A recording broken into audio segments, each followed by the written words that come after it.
Yo, what's going on YouTube? In today's video, I'd like to go over some of the basics of the game.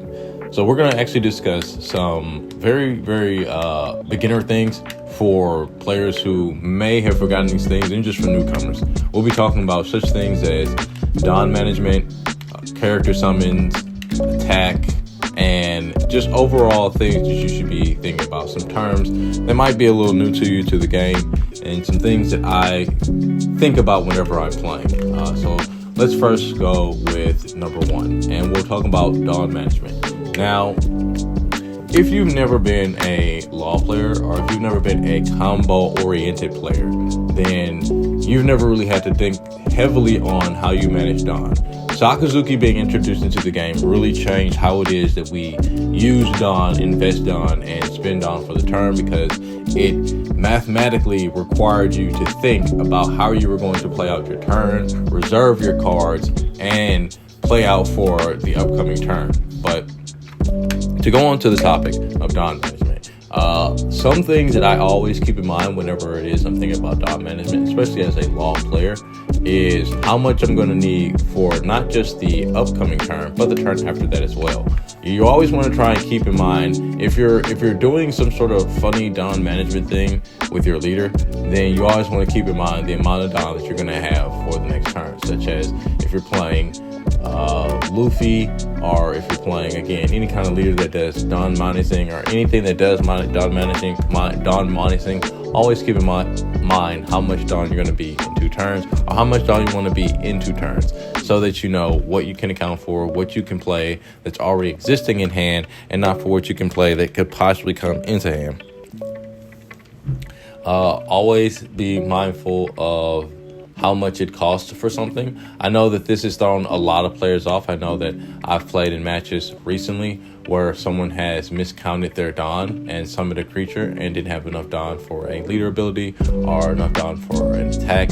So it's very important that you're counting your Don, and that you're always mindful of your Don, and that you're always keeping count of not just yours but your opponent's as well. This may seem like something super simple, but it gets overlooked a lot. It's why you see good players taking their time before making their next move, because again, it's important that you're counting the amount of Don, the amount of Don you're going to use in a turn. All right, now that we've got Don out of the way, let's move on to attacking. And I'd like to take this moment to say that if you are enjoying this content and you'd like to see more of it, I'm going to be posting more exclusively on my Patreon, which should be up by next week. We're going to try and have it up by Wednesday at the latest. We'll keep you guys posted on that update. But back into the video. Attacking. Now, it's important that when you have an established board, that you're attacking with your established board first, unless you have some sort of plan on how much counter it is you potentially want to see or think about your opponent having, based off of the amount of searching that you've seen them done so far. So, i.e., if you've seen your opponent search a 2K counter and they have 5 cards in hand, you know that they have a minimum 7K swing block. So if you want to try and force that 2K, you can try, but again, it's early game, and I wouldn't try that. That's something that you do so more so for the late game, or you just count their cards. Again, make sure that you're always mindful of the cards that your opponent is adding into their hand. We'll go into that a little bit more later.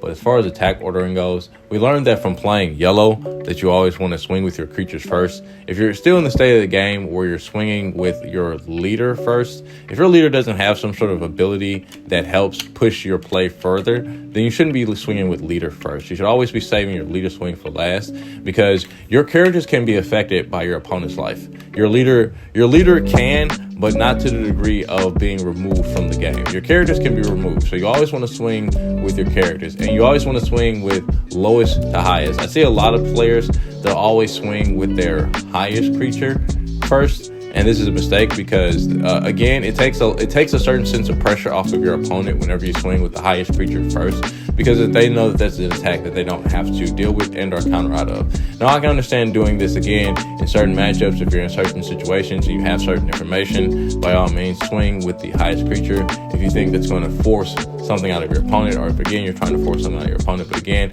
I do not recommend this through most circumstances. You should always be swinging with your highest creature last. And always keep in mind the amount of life that you have.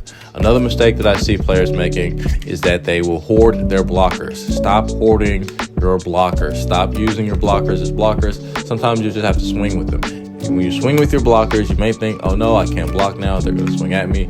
But that's just the thing. Your opponent has to choose to swing at you and choose not to get rid of your blocker, which means your opponent would have to have some sort of way to get rid of your blocker or remove it from the field for their next turn for that blocker not to mean anything to them. But if that's not the case, guess what? They're going to swing at the blocker. The blocker did its job anyway. Now, if you're trying to save this blocker for some sort of long-term in-game play, with the state of the game as it is right now, I wouldn't try and do that. Cards get removed very easily. You should just be using your blockers to block. If you're going against a deck that has heavy removal, and because we're in a format of heavy removal, then I highly recommend not trying to save your blockers, but instead using them more so for attacks, especially against decks like Gegamoria, Sakazuki, Law. They're going to remove your cards, so you might as well just start getting value out of them and swinging with them. So stop hoarding your blockers. Stop trying to save them for a block. Sometimes you just need to swing with them, especially if you see that you have enough life to survive. You can count how many attacks your opponent has. Like if your opponent isn't playing a deck that has rushers and they have 2 attack and you have 3 life, you can probably spare swinging with that blocker, especially if you have cards in your hand. So again, start swinging with blockers and start swinging with your creatures before you swing with your leaders. It's very important that you don't get hit with triggers. Moving on to summoning order.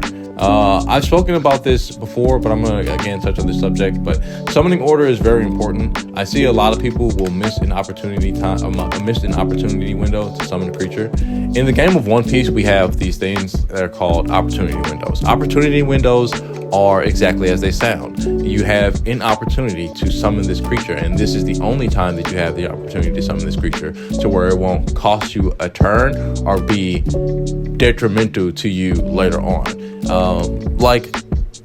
And a good example of this is whenever you see Sakazuki player or black players in general play against yellow players, and the yellow player is going on to their 7 or 8 dawn turn, and the black player will play a Kuzan. The reason that they do this is because it's a well-placed Kuzan. It means that no matter what, I'm going to be able to respond to your creature so long as this Kuzan survives. Now, again, if you're playing against an Enel match and they have something like a Shirahoshi on board, and you just played your Kuzan before they played their Katakuri, and they Katakuri the Shiraya back to, not the Shiraya, but forgive me, I'm jumbling up names, sir, but you know what they do? They take the 5 cost, they put it back on top of their life, they leave you with the Kuzan, and now you can swing with the Kuzan to reduce the 9 costs to help you put it in range of being able to KO it or remove it with one of your removal events. It's the reason why they play like that. It's the reason why you play into that play. It's because it makes it so that you can perfectly counter your opponent's play. Now, sometimes I'll see people that have high cost monsters and they won't summon them because they'll think to themselves, oh, well, I'd rather get this, that, and the other onto the board instead. Let me tell you now that, again, if you're in a situation where you have 3 life, you have 5 cards in hand, you have the boss monster on the field, but you have nothing else, it's best for you to summon that boss monster. The only time it's not best for you to summon that boss monster is if your opponent has a potential lethal to you and you don't have counter in hand. But if you have counter in hand, then you should just go ahead and summon the boss monster and then just play from there, because there's just times in certain windows where you just have the opportunity to summon something.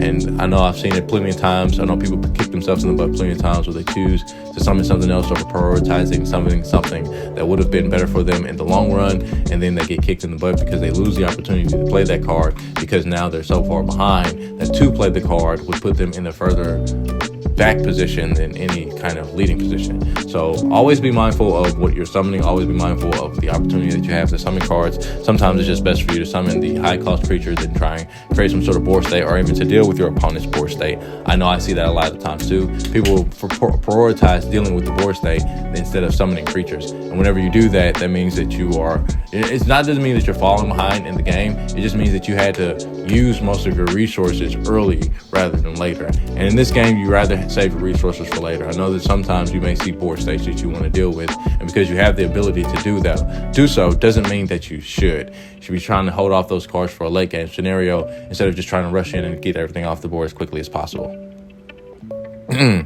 Going past this, we are going to speak on deck construction.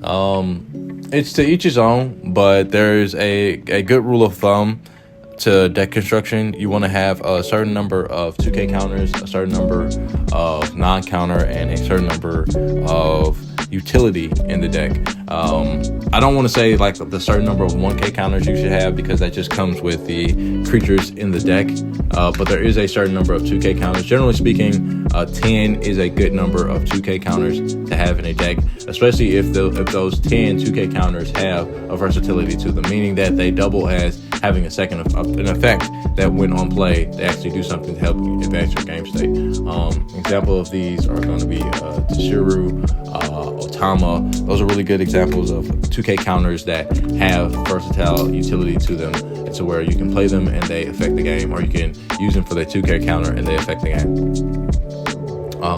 But when you're constructing your deck, you generally want to have this number, and you generally want to make sure that your 2Ks have two abilities. You don't just want to put a 2K in your deck because it's a 2K. That's not good. That's just really just a waste of space. The only deck that I see doing this is Doflamingo for real, and that's just because they need that 2K counter as just a 2K counter. But for the most part, most decks don't put just generic 2Ks in their deck. Not in this stage of the game, they don't. They usually put them in there because they double for either searching or doing something else aside from just being a 2K. So in this stage of the game, don't run 2K counters that don't have any kind of versatility to them or any kind of secondary ability. Because again, I'm not saying that they're not good. They're just not as useful as cards that have the versatility of some sort of effect or on play that will help you advance your game state. As far as blockers go, I would say that you should be running the same generic number of blockers as well, 10 to 12. Again, it just depends on the deck and the deck's playstyle. Same thing for the 2K counters. It depends on the deck and the deck playstyle. But generally speaking, 10 is a good number to have in a deck. 10 is a good ratio. It allows you to have a good amount of protection from our board and a good amount of protection in the hand. Again, because Sakazuki will be leaving the format and we only have Law as the boogeyman for removal, every other deck doesn't remove as heavily. So the only other ones you'd have to worry about would be Gekkamoria, and this is just into the upcoming format. But generally speaking, blockers are good for just essentially that blocking. They're also good for swinging. Like as I mentioned before, you should be using blockers not just for their block but to swing, especially if you have the life tube or if you're playing against heavy removal. And then again, everything else is pretty much a basic as. When it comes to utility, it really just depends on how you really want to use the deck, how you would like to craft it. I always say that you should also have 10 utility spots as well. But again, this can vary from deck to deck. But having 10 utility cards is a good ratio to the deck to be able to keep the deck functioning as a whole. I know generally speaking, most decks have about 10 utility cards that they play, cards that just generally are good in the deck. They aren't any kind of type specific. They just do good for whatever the deck wants to do as far as a whole. The rest should just be your general theme and our type deck or typed cards. It's always best when your 2K counters and your utility falls under a certain theme. Yeah, that's always cool, but it doesn't always work out like that. Sometimes you just got to play cards that just really help the deck out as a whole. But that's what I have for the most part for you guys. Again, I will be going over all of these topics in greater detail and onto my Patreon. The videos will be posted onto there. Again, you guys look for that. It'll be up and available for the community on Wednesday, where I'll again start going over material that's just going to help for those who want to play a little bit more competitively, or just play a little bit more smart, or just have a little bit better understanding of the game as a whole. But until the next video, I'll talk to you guys later. Peace.